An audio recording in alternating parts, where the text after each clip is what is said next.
What's the best VPN in 2020? If you are browsing the internet while connected to a Wi-Fi network, you are exposed to all of the passive surveillance this network provides. Network traffic is visible to the outside world, and you could get caught if a signal quality goes down or if a maliciously implemented firewall and/or wireless router are configured to follow any data that your traffic creates. VPNs provide you a secure and encrypted communications channels between your device and a VPN server. This means that as long as you are connecting to a VPN server using a valid certificate, you will have access to the network exactly as if you were connected to the internet directly. There is no confusion at all. When you connect to a VPN server, you will always have a public IP address. There is no third party to compromise or trick. Your personal privacy will remain intact.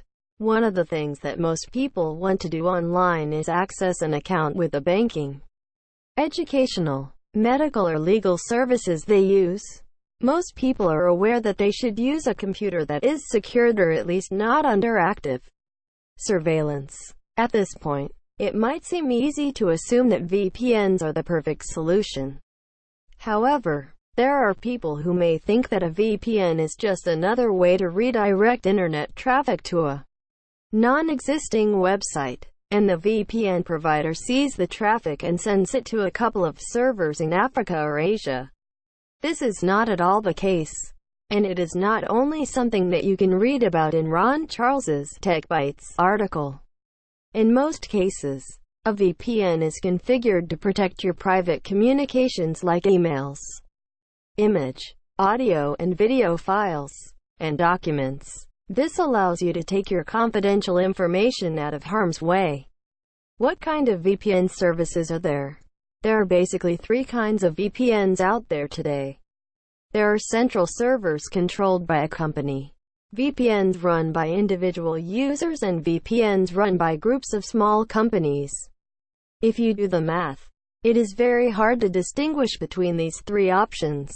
Unfortunately, no other viable option is possible, and all of these options do not provide much of a guarantee that any of these services provide much of a better service than any of the other three options.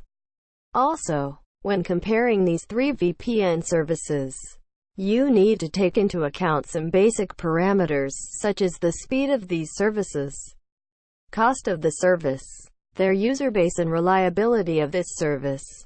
What's confusing is that all of these companies use the same billing database.